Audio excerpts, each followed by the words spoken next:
우리 함께 축복하면서 찬양하면서 우리의 고등부 예배에 들어가면 좋을 것 같습니다. 사랑의 열매라는 찬양입니다. 네. 우리 함께 서로를 축복하면서 찬양합시다.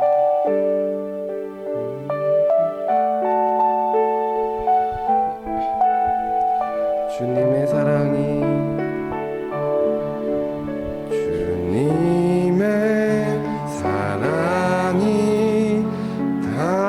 당신을 통해 온 세상 가운데 전해지기를 주님은 나무 당신은 가지 사랑의 열매 맺기 주님의 축복이 여러분들과 함께 가시길 축복합니다. 주님의 축복이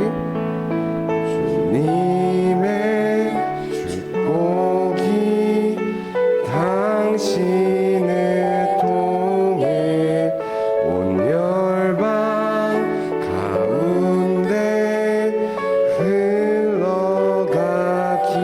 흘러가기를 주님은 나무 당신은 가지니 사랑의 열매 맺길 축복해 주님은 나무 당신은 가지니 주님은 나무 당신은 가지니 사랑의 열매 맺길 축복해 사랑의 열매 맺길 축복해요. 사랑의 열매 맺길 축복해요. 아멘.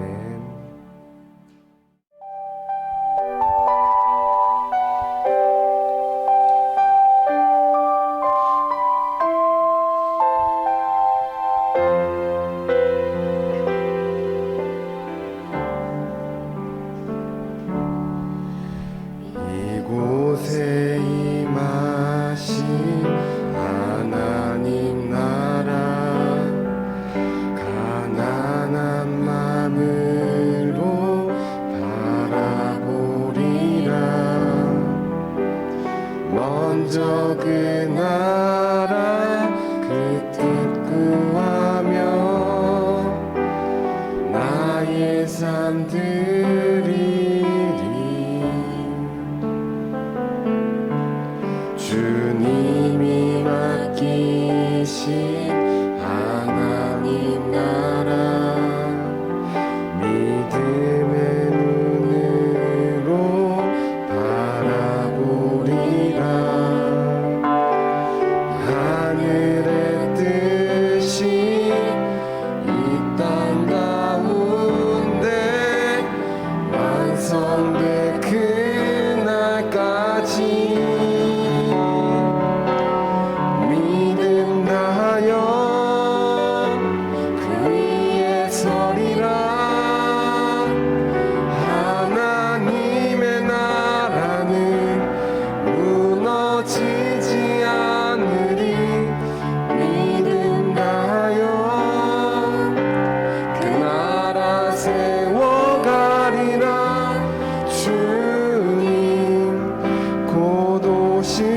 처음부터 다시 찬양할까요? 이곳에 임하신 하나님 나라 가난한 마음으로 바라보리라. 먼저 그 나라 그 뜻 구하며 나의 삶 드리리. 주님이 맡기신 하나님 나라 믿음의 눈으로 바라보리라. 하늘의 뜻이 이 땅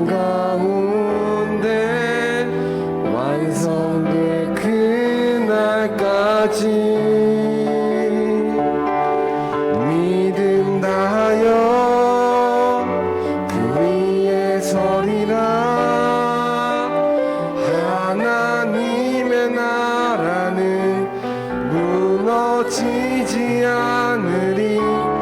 믿음 다하여 그 나라 세워가리라. 주님 곧 오실. 믿음 다하여 믿음 다하여 그 위에 서리라. 하나님의 나라는 무너지지 않으리. 믿음 다하여 그 나라 세워가리라. 주님, 우리 마지막으로 한 번 더 찬양하겠습니다. 믿음 다하여 믿음 다하여 그 위에 서리라. 하나님의 나라는 무너지지 않으리. 믿음 다하여 그 나라 세워가리라. 주님 곧 오실 때까지. 주님 곧 오실 때까지. 아멘. 사도신경으로 우리의 믿음을 고백하겠습니다.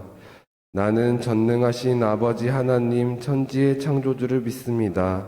나는 그의 유일하신 아들 우리 주 예수 그리스도를 믿습니다. 그는 성령으로 잉태되어 동정녀 마리아에게서 나시고 본디오 빌라도에게 고난을 받아 십자가에 못 박혀 죽으시고 장사된 지 사흘 만에 죽은 자 가운데서 다시 살아나셨으며 하늘에 오르시어 전능하신 아버지 하나님 우편에 앉아 계시다가 거기로부터 살아있는 자와 죽은 자를 심판하러 오십니다. 나는 성령을 믿으며 거룩한 공교회와 성도의 교제와 죄를 용서받는 것과 몸의 부활과 영생을 믿습니다. 아멘. 오늘 예배를 위해 기도드리겠습니다. 사랑의 하나님, 오늘도 이렇게 우리가 예배를 드릴 수 있도록 도와주심에 감사드립니다. 우리가 삶을 살아가는 동안에 세상에 재미있는 것들로 인해 하나님을 잊고 살아가는 경우가 많습니다. 예배의 자리에 오는 게 더 기쁘고 재미있을 수 있도록 우리를 도와주세요. 또한 우리는 주일 성수는 왜 해야 되는지, 또 성경 묵상은 어떻게 해야 되는지 잘 알지 못합니다. 성령님, 우리에게 가르쳐 주셔서 우리가 더 하나님과 친밀해질 수 있도록 도와주세요. 우리가 전도사님께서 전해주시는 하나님의 말씀을 듣고 갈 때 기쁜 마음으로 받아들이고 행동할 수 있도록 도와주세요. 사랑합니다. 감사합니다. 예수님의 이름으로 기도합니다. 아멘.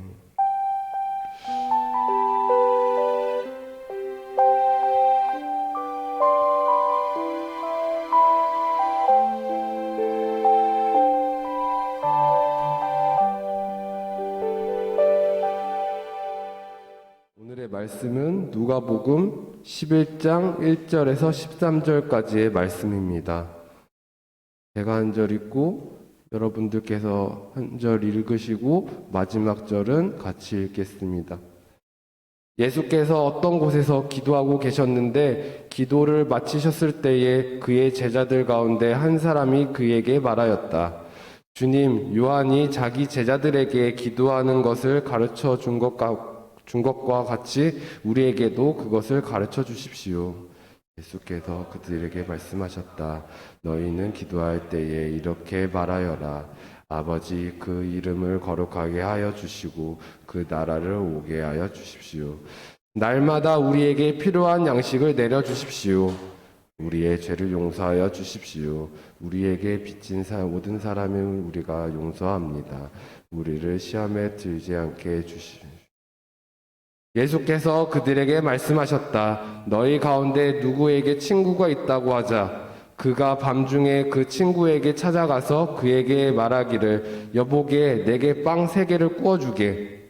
내 친구가 여행 중에 내게 왔는데 그에게 내놓을 것이 없어서 그러네 할 때에 그 사람이 안에서 대답하기를 나를 괴롭히지 말게. 문은 이미 닫혔고 아이들과 나는 잠자리에 누웠네. 내가 지금 일어나서 자네의 청을 들어줄 수 없네 하겠느냐? 말한다. 그 사람의 친구라는 이유로는 그가 일어나서 청을 들어주지 않을지라도 그가 졸라대는 것 때문에는 일어나서 필요한 만큼 들어줄 것이다. 내가 너희에게 말한다. 구하여라. 그리하면 너희에게 주실 것이다. 찾아라. 그리하면 찾을 것이다. 문을 두드려라. 그리하면 너희에게 열어주실 것이다. 구하는 사람마다 받을 것이요. 찾는 사람마다 찾을 것이요. 문을 두드리는 사람에게 열어주실 것이다. 너희 가운데 아버지가 된 사람으로서 아들이 생선을 달라고 하는데 생선 대신에 뱀을 줄 사람이 어디 있으며 달걀을 달라고 하는데 정갈을 줄 사람이 어디 있겠니? 함께 읽겠습니다. 너희가 악할지라도 너희 자녀에게 좋은 것들을 줄 알거든 하물며 하늘에 계신 아버지께서야 구하는 사람에게 성령을 주시지 않겠느냐? 아멘. 전도사님께서 말씀 전해주시겠습니다. 네, 할렐루야. 모두 우리 친구들 모두 반갑습니다. 우리 저번 주에 수련회를 하고 만나서 그런지 더욱더 반가운 것 같습니다. 자, 오늘 말씀 13절에 보면은 성령이라는 말이 나옵니다. 자, 눈치가 빠른 친구들은 알겠지만 오늘 올라오는 엘리베이터에 보면은 포스터들이 굉장히 같은 포스터들이 많이 붙어 있었어요. 그리고 그 포스터에는 성령 강림절이라는 말이 쓰여져 있었습니다. 자, 이 성령 어디서 많이 들어보았는데 성부, 성자, 성령 삼위일체 하나님 이렇게 많이 들어봤을 것입니다. 자, 우리는 그리고 성부인 하나님과 성자인 예수님은 좀 무슨 말인지 알겠는데 성령님은 잘 감이 안 오는 것이 사실입니다. 자, 그런 여러분들을 위해 성령을 알려주기 위해 성령이 어떤 것인지 영상을 하나 준비했습니다. 영상 하나 보도록 하겠습니다.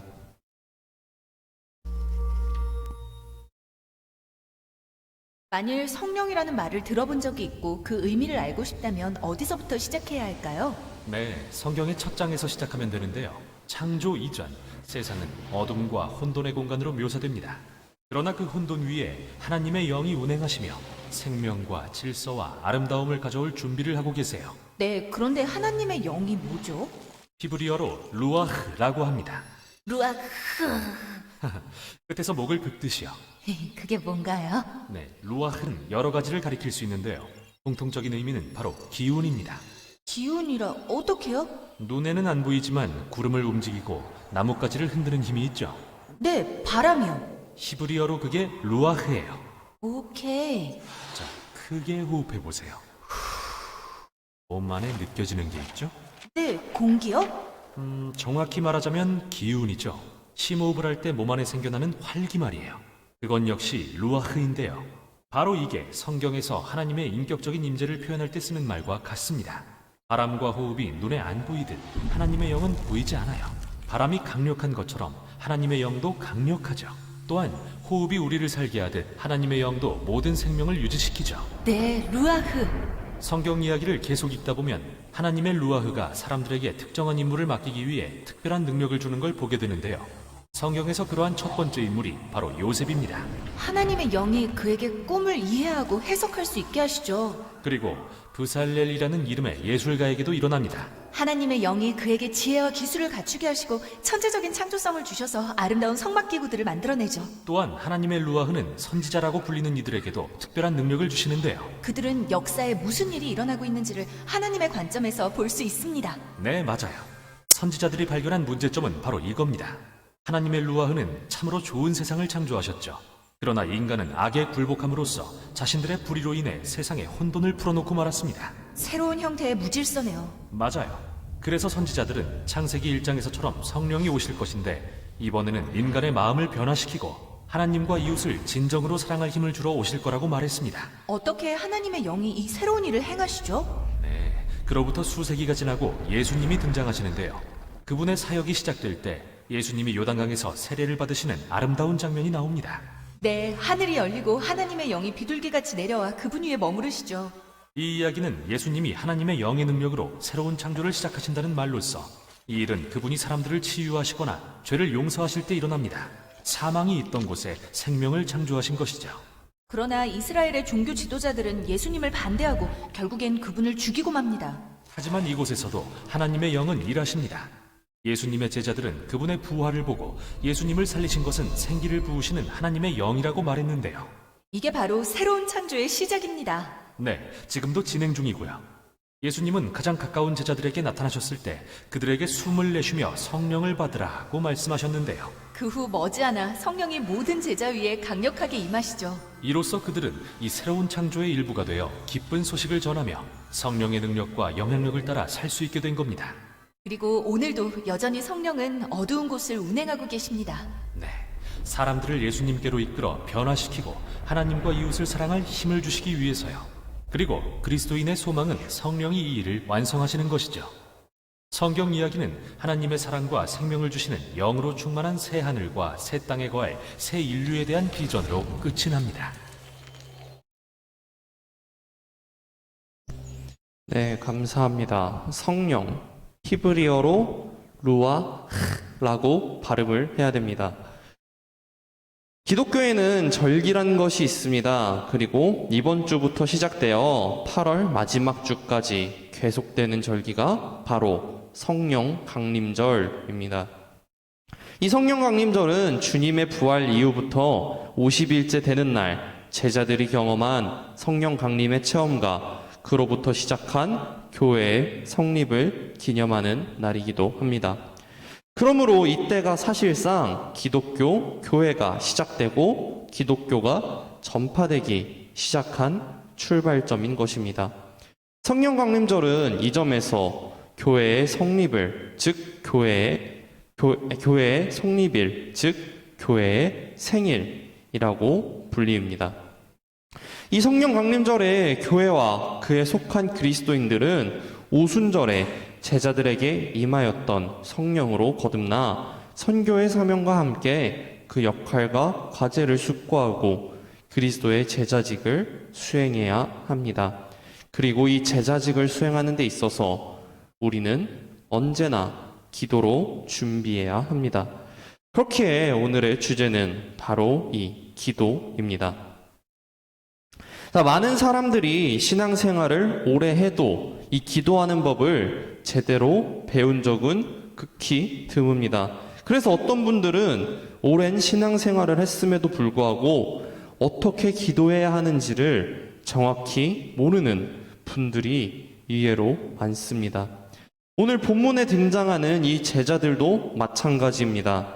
이들은 유대인으로서 이미 평생을 기도하고 자란 사람들인데 그럼에도 불구하고 이 제자들은 예수님께 어떻게 기도하는 방법을 알려달라고 요청했습니다. 아니, 세상에서 예수님보다 이 주제에 대해서 더 정확하게 가르쳐 주실 분이 또 계실까요? 예수님은 제자들에게 기도를 과연 어떻게 하라고 가르쳐 주셨을까요? 예수님은 먼저 하나님을 아버지라고 부르며 기도를 시작하였습니다. 오늘날 우리 기독교인들이 하나님을 아버지라고 부르는 것은 매우 자연스럽게 되었습니다. 그러나 사실 구약 성경에서 보면 유대인들은 하나님을 아버지라고 부르지 않습니다. 따라서 이 호칭은 예수 그리스도를 통해서 구원받은 하나님의 백성들이 주님의 자녀가 되었음을 고백하는 새로운 호칭인 것입니다. 하나님과 기도하는 우리들의 관계를 설정해 줍니다. 우리가 기도할 때 가장 먼저 구해야 하는 것은 무엇일까요? 바로 자신의 필요일까요? 아닙니다. 먼저 우리는 하나님의 이름을 온 세상 가운데 거룩하게 여김을 받게 하는 것, 그것이 기도의 첫 번째입니다. 사람들은 하나님을 인정하지 않고 조롱하는 세상 속에 있습니다. 이러한 세상 속에서 우리는 다시 하나님의 이름이 거룩하게 될 것을 간구해야 합니다. 하나님을 영화롭게 하고 그분의 거룩하심을 찬양하는 것. 이 기도 제목이야말로 하나님께서 우리들을 창조하시고 구원하신 궁극적인 목적입니다. 이러한 기도 제목이 가장 처음에 나타난다는 것은 우리 신앙생활과 기도 생활의 목표가 나 자신의 욕심을 채우기 위한 것이 아니라 하나님 아버지를 섬기기 위한 것임을 예수님은 잘 알려주고 계십니다. 우리 그리스도인의 최종 목적은 이 세상에 나의 왕국을 건설하는 것이 아닙니다. 하나님 아버지의 다스림이 있는 하나님의 나라가 이 땅 가운데 임하게 하는 것, 그것이 우리의 최종 목적입니다. 우리가 평상시 기도할 때 우리의 필요나 도움을 간구하는 기도를 드릴 때가 굉장히 많습니다. 그러나 기도의 본질은 하나님의 이름이 거룩하게 여김을 받고 온 세상이 주님의 다스림을 받는 주의 나라가 되는 것입니다. 이것은 우리 그리스도인들의 기도가 잃어버려서는 안 되는 가장 중요한 내용입니다. 자, 이와 같이 하나님의 영광과 주님의 통치를 위한 기도가 드려지고 난 후에야 비로소 우리의 일용할 양식을 구하게 됩니다. 여기서 중요한 사실은 한 달치나 1년치 양식을 미리 구하는 것이 아니라 하루치를 구한다는 사실입니다. 하나님의 백성은 미래에 대해서 염려하지 않아야 합니다. 매일 하나님을 위지하며 하나님 아버지께서 우리의 모든 필요를 공급해 주실 것을 믿음으로 살아가는 것이 주님의 백성입니다. 마치 이스라엘 백성들이 광야에서 매일같이 만나가 내릴 것을 기대하며 살아갔던 것처럼 우리들도 날마다 주님께서 우리의 필요를 채우실 것을 믿으며 살아가야 합니다. 또한 이 말씀은 나의 양식이 아니라 우리의 양식을 구했다는 사실을 기억해야 합니다. 기도는 나 혼자만 잘 먹고 잘 살기 위해 드러내는 것이 결코 아닙니다. 하나님은 우리가 기도를 통해 우리 공동체에 일용할 양식을 함께 구해야 한다는 것을 가르쳐주고 계십니다. 즉, 나 혹은 우리 식구만이 먹을 것이 있다고 만족할 것이 아니라 우리 주변에 굶고 있는 사람이 있는지, 돌보아야 하는 사람이 있는지, 돌보는 삶이야말로 하나님께서 기뻐하시는 일입니다. 또한 예수님은 기도를 통해 우리가 우리에게 죄를 지은 사람들을 모두 용서해야 한다고 가르치셨습니다. 우리들도 죄인으로서 하나님께 이미 용서받은 사람들입니다. 따라서 이 하나님의 자비를 본받아 우리들에게 잘못한 사람들도 넉넉히 용서해주는 마음과 태도를 가져야 합니다. 또한 예수님은 우리가 세상의 유혹에 넘어지지 않을 수 있도록 시험에 들지 않도록 구해달라고 기도하라고 하셨습니다. 즉, 매 순간 원수가 우리에게 주는 악한 유혹에 넘어질 수 있음을 깨닫고 겸손하게 하나님만을 의지하며 살아갈 것을 가르쳐 주셨습니다. 예수님의 기도를 보며 혹시 우리가 드리는 기도의 요소 가운데 잘못된 것은 없는지, 우리가 드리는 기도 내용 가운데 빠진 내용은 없는지 확인하며 우리의 기도를 성숙하게 변화시킬 수 있기를 바랍니다. 이어서 예수님은 제자들에게 기도의 특징을 비유로 설명해 주셨습니다. 어느 늦은 밤 친구가 찾아옵니다. 그런데 그를 대접할 빵이 하나도 없습니다. 이에 집주인은 이웃에 사는 다른 친구 집에 찾아가서 빵 3덩이만 빌려달라고 요청을 합니다. 이웃에 사는 친구는 이미 해가 지고 늦은 밤이라 가족과 함께 이불까지 깔고 따뜻한 잠자리에 누워 있었습니다. 자, 다시 일어나기도 얼마나 귀찮을까요? 그러나 예수님은 그 이웃집의 사람이 친구라서 빵을 주지 않는다고 할지라도 빵을 달라고 계속 요청하는 그 간절함 때문에 빵을 줄 것이라고 말씀하셨습니다. 이것을 통해 예수님은 제자들이 하나님께 적극적으로 간청할 것을 가르쳐 주신 것입니다. 비록 이웃에 사는 친구가 귀찮지만 어쩔 수 없이 집주인의 요청을 들어 주었습니다만 우리 하나님은 우리의 기도를 환영하며 기뻐하는 마음으로 응답해 주실 것입니다. 예수님은 제자들에게 하나님께 기도할 때 구하고 찾고 두드리라 라고 말씀하셨습니다. 우리가 기도로 구하면 하나님께서 주실 것입니다. 우리가 기도로 하나님께 찾으면 주님께서 찾게 하실 것입니다. 우리가 기도로 하나님께 삶의 문을 열어달라고 기도하면 하나님께서 기도를 들으시고 문을 열어주실 것이라고 말씀하셨습니다. 더 놀라운 말씀은 우리의 기도에는 꽝이 없다라는 사실입니다. 10절의 말씀처럼 구하는 이마다 받습니다. 찾는 이마다 다 찾게 됩니다. 두드리는 사람들에게는 문이 다 열립니다. 그러므로 우리는 기도하지 않을 이유가 없는 것입니다.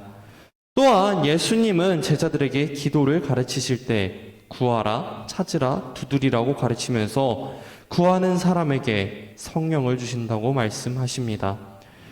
성령은 우리가 마땅히 기도할 바를 알지 못할 때에도 말할 수 없는 탄식으로 우리를 위해 친히 간구해주는 분이십니다. 생선을 달라고 하는 아들에게 생선 대신 뱀을 주는 아버지가 없듯이 하나님은 구하는 사람에게 친히 성령을 보내주셔서 기도를 들어주시고 우리를 도와주십니다.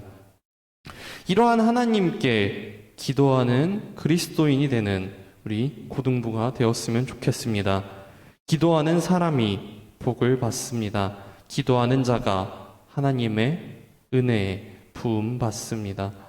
기도가 바로 하나님의 능력을 공급하고 하나님의 나라가 임하게 만드는 열쇠입니다. 하나님 아버지께 기도하십시오. 주님께서 우리에게 필요한 것을 채워 주실 것입니다. 기도하겠습니다. 하나님, 진리의 영이신 성령님이 함께 하실 때 우리 삶 가운데 펼쳐질 것을 우리가 믿습니다. 도우시는 성령님, 말할 수 없는 탄식으로 간구하시는 성령님, 우리의 기도를 들어 주시옵소서. 예수님의 이름으로 기도합니다. 아멘. 함께 드리는 봉헌 시간입니다. 찬양하면서 봉헌하겠습니다.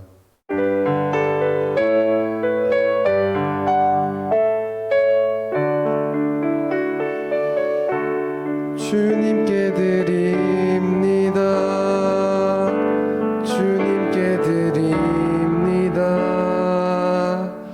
나 비록 가난하고 부족하지만 주님께 드립니다. 주님께 드립니다.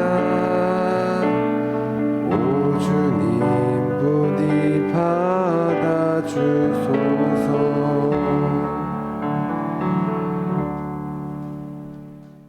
사랑하는 하나님, 이 시간 우리 가진 것을 드리는 봉헌 시간입니다. 주님, 비록 우리가 가진 것은 많이 없으나 우리의 것을 떼어 주님께 바칩니다. 주님, 이 예물 기쁘게 받아 주시옵소서. 주님, 우리가 예물을 드릴 때 우리의 것을 드리는 것이 아니라 주님께 받은 것을 돌려드린다는 그 마음을 항상 깨닫게 하여 주시옵소서. 사리 많으신 예수 그리스도의 이름으로 기도합니다. 아멘. 주기도문으로 예배를 마치겠습니다. 하늘에 계신 우리 아버지, 아버지의 이름을 거룩하게 하시며 아버지의 나라가 오게 하시며 아버지의 뜻이 하늘에서와 같이 땅에서도 이루어지게 하소서. 오늘 우리에게 일용할 양식을 주시고 우리가 우리에게 잘못한 사람을 용서하여 준 것 같이 우리 죄를 용서하여 주시고 우리를 시험에 빠지지 않게 하시고 악에서 구하소서. 나라와 권능과 영광이 영원히 아버지의 것입니다. 아멘.